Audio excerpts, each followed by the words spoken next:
ನಮಸ್ತೆ ಫ್ರೆಂಡ್ಸ್, ನಿಮಗೆಲ್ಲ tussles and ಟೇಲ್ಸ್ಗೆ ಸ್ವಾಗತ. ಇವತ್ತು ಈ ರೀತಿಯಾಗಿ ಒಂದು ಸಿಂಪಲ್ ಆ್ಯಂಡ್ ಎಲಿಗೆಂಟ್ ಆಗಿರುವ ಕ್ರೋಶಾ ಕುಚ್ಚು ಡಿಸೈನನ್ನು ಹೇಗೆ ಮಾಡೋದು ಅಂತ ಕಲಿಯೋಣ. ಈ ಡಿಸೈನ್ ಬಿಗಿನರ್ ಫ್ರೆಂಡ್ಲಿ ಆಗಿರ್ತದೆ. ಡಬಲ್ ಕ್ರೋಶ ಮತ್ತು ಪೀಕಾಟ್ ಹಾಕ್ಕೊಂಡು ಹೋದರೆ ಆಯ್ತು. ಈ ಡಿಸೈನಿಗೆ ಶುರುವಿಗೆ 6 ಸ್ಟ್ರ್ಯಾಂಡ್ ಸಿಲ್ಕ್ ಥ್ರೆಡ್ ತೆಗೆದುಕೊಂಡು ಅದಕ್ಕೊಂದು ನಾಟ್ ಹಾಕಿ, ನಾಟು ಮೇನ್ ಫ್ಯಾಬ್ರಿಕ್ನ ಬ್ಯಾಕ್ ಸೈಡ್ ಬರುವಾಗಿಟ್ಕೊಂಡು ಒಂದು ಸಿಂಗಲ್ ಕ್ರೋಶೆ ಹಾಕಿಕೊಳ್ಳೋಣ. ಈ ರೀತಿಯಾಗಿ ಇನ್ನು 2 ಚೈನ್ ಸ್ಟಿಚ್ ಹಾಕಿಕೊಳ್ಳೋಣ. ಈ ರೀತಿ ಉಂಟು. ಇನ್ನೆರಡು ಚೈನ್ ಸ್ಟಿಚ್, 1 2 2 ಚೈನ್ ಸ್ಟಿಚ್ ಹಾಕಿಕೊಂಡು ಸೂಜಿ ಮೇಲೆ ಒಂದು ಸತಿ ದಾರ ತೆಗೆದುಕೊಂಡು ಇಲ್ಲೇ ಪಕ್ಕದಲ್ಲಿ ಇನ್ನೊಂದು ಡಬಲ್ ಕ್ರೋಶೆ. ಈ ರೀತಿಯಲ್ಲಿ ಒಟ್ಟಿಗೆ 4 ಕಂಬ ಆಗಬೇಕು. ಈಗ ಇಲ್ಲಿ 2 ಆಗಿದೆ. ಫಸ್ಟ್ ಇದನ್ನು ಕೂಡ 2 ಚೈನ್ ಸ್ಟಿಚ್ ಹಾಕಿದ್ವಲ್ಲ, ಅದು ಕೂಡ ಒಂದು ಕಂಬದಾಗೆ ಕನ್ಸಿಡರು. ಇದು ಬಿಗಿನರ್ ಫ್ರೆಂಡ್ಲಿ ಡಿಸೈನ್ ಆಗಿರ್ತದೆ. ತುಂಬ ಸುಲಭವಾಗಿ ಹಾಕಿಕೊಳ್ಬೋದು. ಫಿನಿಶಿಂಗ್ ಲುಕ್ ಮಾತ್ರ ತುಂಬ ಚೆನ್ನಾಗಿರ್ತದೆ. ಇಲ್ಲಿಗೆ 4 ಕಂಬ ಆಯಿತು ಡಬಲ್ ಕ್ರೋಶೆಯದ್ದು. 4 ಕಾಣ್ತದಲ್ವಾ. ಇನ್ನಿವಾಗ 3 ಚೈನ್ ಸ್ಟಿಚ್ಚು, 1 2 3 ಸೂಜಿ ಮೇಲೆ ಒಂದು ಸತಿ ದಾರ ತೆಗೆದುಕೊಂಡು ಇದು ಎಲ್ಲಿಗೆ ಬರ್ತದೆ ನೋಡಿ ಅಲ್ಲಿಗೆ ಒಂದು ಡಬಲ್ ಕ್ರೋಶೆ. ಈ ರೀತಿಯಲ್ಲಿ ಹಿಡಿವಾಗ ಇದು ಇಲ್ಲಿಗೆ ಬರ್ತದೆ. ಇಲ್ಲ ಗೊತ್ತಾ, ಡಬಲ್ ಕ್ರೋಶೆ ಮಾಡಿಕೊಳ್ಳೋಣ. ಸೇಮ್ ಸುರುವಿನಾಗೆ 4 ಕಂಬ ಬರಬೇಕು. ಇಲ್ಲಿಗ 1 ಕಂಬ ಆಯಿತು. ಇನ್ನು 3 ಕಂಬ ಬರಬೇಕು. ಫಸ್ಟ್ ಬೇಸ್ ಪೂರ್ತಿ ಇದೇ ರೀತಿಯಲ್ಲಿ ಕಂಟಿನ್ಯೂ ಆಗ್ತಾ ಹೋಗ್ತದೆ. ಡಬಲ್ ಕ್ರೋಶೆ, 3 ಚೈನ್ ಸ್ಟಿಚ್ಚು, 4 ಸತಿ ಡಬಲ್ ಕ್ರೋಶೆ ಹಾಕೋಬೇಕು ಈ ರೀತಿಯಲ್ಲಿ, ಮತ್ತು 3 ಚೈನ್ ಸ್ಟಿಚ್ಚು. ಇಲ್ಲಿಗ ನಮ್ಮದು 3 ಡಬಲ್ ಕ್ರೋಶೆ ಆಗಿದೆ. ಇದು ಲಾಸ್ಟ್, ಇದು double crochet.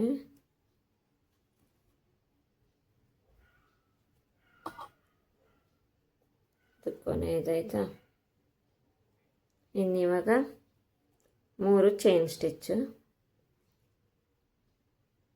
1 2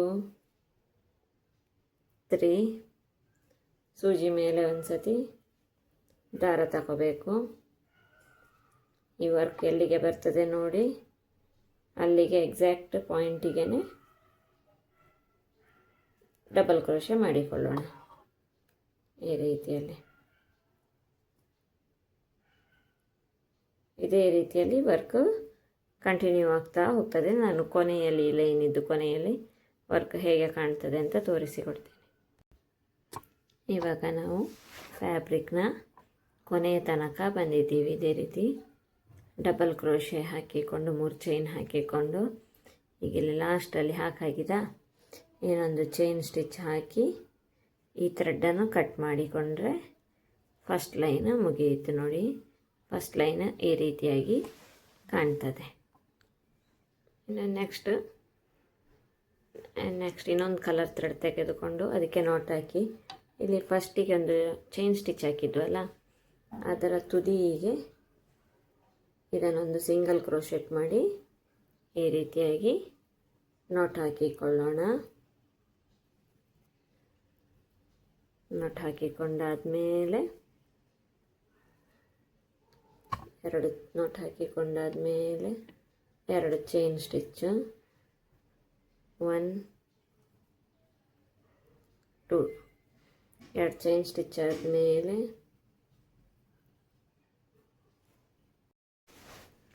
next another colour thread ತೆಗೆದುಕೊಂಡು ಅದಕ್ಕೊಂದು ಸಿಂಗಲ್ ಕ್ರೋಶೆ ಹಾಕಿಕೊಂಡು ಅದರಲ್ಲಿ ಫಸ್ಟ್ ಚೈನ್ ಸ್ಟಿಚ್ ಹಾಕಿದ್ವಲ್ವ ಅದರ ತುದಿಗೆ ಹಾಕೋಬೇಕು.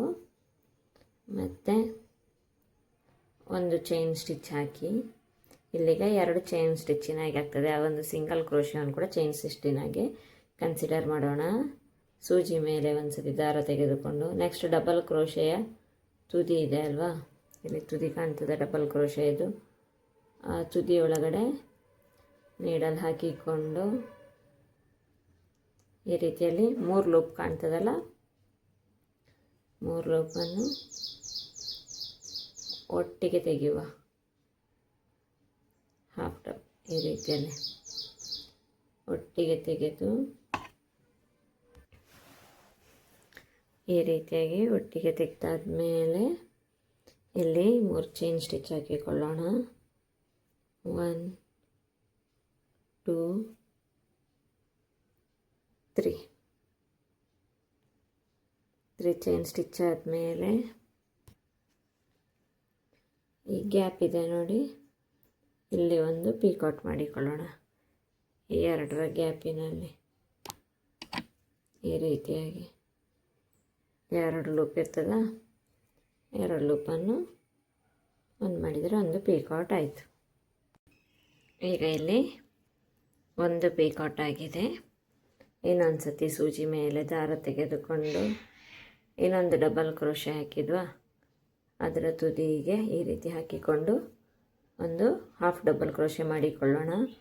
3 ಲೂಪನ್ನು ಒಂದೇ ಸತಿ ತೆಗೆದರೆ ಹೊರಗಡೆ ಈ ರೀತಿಯಲ್ಲಿ ಬಂದರೆ ಅದು ಹಾಫ್ ಡಬಲ್ ಕ್ರೋಶೆ ಆಗ್ತದೆ.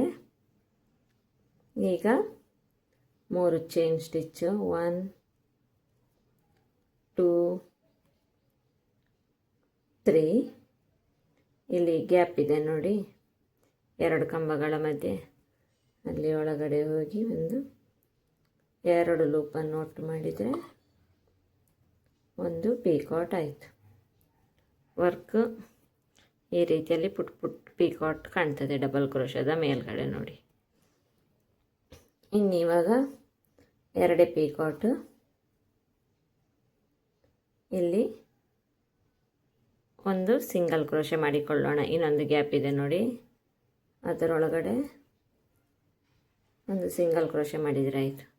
ದಾರ ತೆಗೊಳ್ಳಿಕ್ಕೇನಿಲ್ಲ, ಈ ರೀತಿ 2 ಲೂಪ್ ಒಟ್ಟಾಗ್ತದಲ್ವ, 2 ಲೂಪನ್ನು ಒಂದು ಮಾಡಿದರೆ ಒಂದು ಸಿಂಗಲ್ ಕ್ರೋಶೆ ಆಗ್ತದೆ. ಈ ರೀತಿ ದಾರ ಬರೋದಿದ್ರೆ ಇನ್ನೊಮ್ಮೆ ಬಂದುಬಿಟ್ಟು ಈ ರೀತಿಯಲ್ಲಿ ತಗೊಂಡ್ರೆ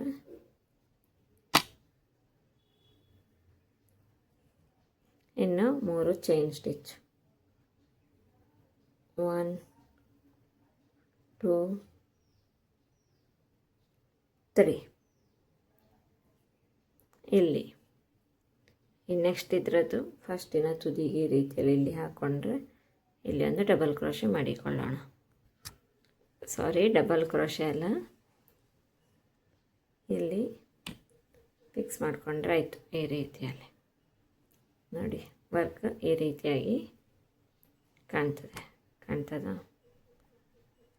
ಇನ್ನು ಇವಾಗ ಒಂದು ಚೈನ್ ಸ್ಟಿಚ್ ಹಾಕಿಕೊಳ್ಳೋಣ.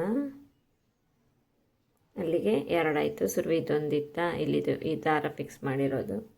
ಸೂಜಿ ಮೇಲೆ ಒಂದು ಸತಿ ದಾರ ತೆಗೆದುಕೊಂಡು ಇಲ್ಲಿ ನೆಕ್ಸ್ಟ್ ಇದು ಫಸ್ಟ್ ಗ್ಯಾಪಿಗೆ ಹೋಗಿಬಿಟ್ಟು ಈ ರೀತಿ 3 ಲೂಪ್ ಇರ್ತದೆ, 3 ಲೂಪನ್ನು ಒಟ್ಟು ಮಾಡುವ. ಈ ರೀತಿಯಲ್ಲಿ 3 ಲೂಪ್ ಒಟ್ಟು ಮಾಡಿ 3 ಚೈನ್ ಸ್ಟಿಚ್ ಹಾಕೊಳ್ಳೋಣ. ಈ ರೀತಿ ಇಲ್ಲಿ ಬಂದುಬಿಟ್ಟು ಒಂದು ಪೀಕಾಟ್ 2 ಕಂಬದ ಮಧ್ಯೆ ಬಂದುಬಿಟ್ಟು ಇದೇ ರೀತಿ ಪೂರ್ತಿ ವರ್ಕ್ ಮಾಡ್ತಾ ಹೋದರೆ ಆಯಿತು. 2 ಪೀಕಾಟು, ಒಂದು ಸಿಂಗಲ್ ಕ್ರೋಶೆ, 3 ಚೈನ್ ಸ್ಟಿಚ್. ಕೊನೆಯಲ್ಲಿ ಹೇಗೆ ಕಾಣ್ತದೆ ಅಂತ ತೋರಿಸಿಕೊಡ್ತೀನಿ. ವರ್ಕ್ ಈ ರೀತಿಯಾಗಿ ಕಾಣ್ತದೆ ನೋಡಿ ವರ್ಕ್. ಇನ್ನೊಂದು ಇಲ್ಲಿ ಸಿಂಗಲ್ ಕ್ರೋಶೆ ಮಾಡಿಕೊಂಡಿದ್ದು, ಇನ್ನು 3 ಚೈನ್ ಸ್ಟಿಚ್. ಈಗ ನಾವಿಲ್ಲಿ ವರ್ಕಿನ ಲಾಸ್ಟ್ ಸ್ಟೆಪ್ಪಿಗೆ ಬಂದಿದ್ದೀವಿ ನೋಡಿ.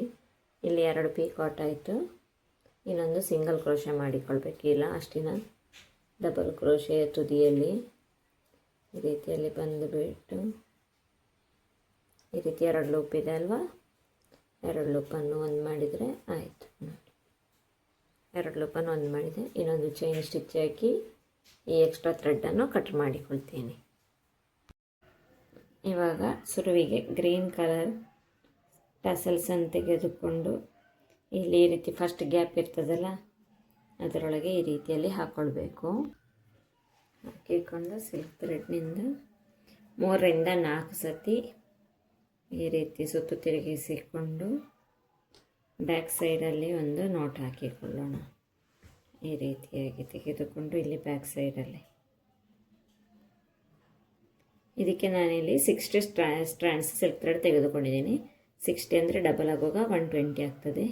ಇನ್ನೊಂದು ಸತಿ ನೋಟ್ ಹಾಕಿಕೊಳ್ಳೋಣ.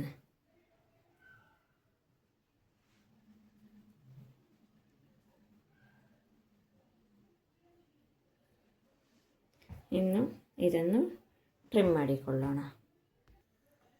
ಈ ರೀತಿಯಲ್ಲಿ ಟ್ರಿಮ್ ಮಾಡಿಕೊಂಡಾದ್ಮೇಲೆ ನೆಕ್ಸ್ಟ್ ಗ್ರೀನ್ ಕಲರ್ ಇದು ಇಲ್ಲಿ ಥ್ರೆಡ್ ಇದೆಲ್ಲ ಬೇಸ್ ಅದರ ಮೇಲೆ ನೆಕ್ಸ್ಟ್ ಇದು ಕಲರ್ ಇದನ್ನು ಈ ರೀತಿಯಲ್ಲಿ ಹಾಕಿಕೊಂಡು ಇದು ಸ್ವಲ್ಪ ಚಿಕ್ಕದಾಗಿ ಇಟ್ಕೊಳ್ಳೋಣ, ಯಾಕಂದರೆ ಇದು ಸ್ವಲ್ಪ ಸಣ್ಣ ಲೆಂತಲ್ಲ, ಹಾಗಾಗಿ ಈ ರೀತಿಯಲ್ಲಿ ಇಟ್ಟುಕೊಂಡು ಈ ರೀತಿಯಾಗಿ ಒಂದೇ ಲೆಕ್ಕ ಮಾಡಿ ಇಟ್ಕೊಂಡು ಇದರ ಸೆಂಟರಿಂದ ಒಂದು ನೋಟ್ ಹಾಕಿಕೊಳ್ಳೋಣ. ಈ ರೀತಿಯಾಗಿ ಒಂದು ಈ ರೀತಿಯಲ್ಲಿ ಸುತ್ತಿಕೊಳ್ಳೋಣ. 2ರಿಂದ 3 ಸತಿ ಈ ರೀತಿಯಲ್ಲಿ ಸುತ್ತಿಕೊಂಡು ನೋಟ್ ಹಾಕಿಕೊಳ್ಳೋಣ. 2ರಿಂದ 3 ಸತಿ ಸುತ್ತಿಕೊಂಡಾದ ಮೇಲೆ ಬ್ಯಾಕ್ ಸೈಡಲ್ಲಿ ಈ ರೀತಿ ಸೂಜಿಯನ್ನು ತೆಗೆದುಕೊಂಡು ಬಂದು ಈ ಥ್ರೆಡ್ಡನ್ನು ನೀಡಲಿನ ಮೇಲೆ ಈ ರೀತಿಯಲ್ಲಿ ಹಾಕಿಕೊಂಡು ನೋಟ್ ಹಾಕಿಕೊಂಡು ಉಳಿದ ಥ್ರೆಡ್ಡನ್ನು ಟ್ರಿಮ್ ಮಾಡೋಣ. ಈ ರೀತಿಯಲ್ಲಿ ಹಿಡ್ಕೊಂಡು ಟ್ರಿಮ್ ಮಾಡಿಕೊಂಡ್ರೆ ಆಯಿತು. ನಮಗೆ ಬೇಕಾದ ಲೆಂತಿಗೆ ಈ ರೀತಿಯಲ್ಲಿ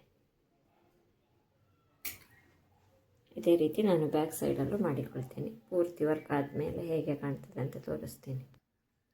ಪೂರ್ತಿ ವರ್ಕ್ ಫಿನಿಶ್ ಆದಮೇಲೆ ವರ್ಕ್ ಈ ರೀತಿಯಾಗಿ ಕಾಣ್ತದೆ. ನಿಮಗೆ ಈ ಡಿಸೈನ್ ಇಷ್ಟ ಆದರೆ ಒಂದು ಲೈಕ್ ಮಾಡಿ, ಸಬ್ಸ್ಕ್ರೈಬ್ ಮಾಡಿ, ಕಮೆಂಟ್ ಮಾಡಿ. Thank you. ನಮಸ್ತೆ ಫ್ರೆಂಡ್ಸ್, ನಿಮಗೆಲ್ಲ ಟಸಲ್ಸ್ ಆ್ಯಂಡ್ ಟೇಲ್ಸ್ಗೆ ಸ್ವಾಗತ. ಇವತ್ತು ಈ ರೀತಿಯಾದ ಡಬಲ್ ಆರ್ಚ್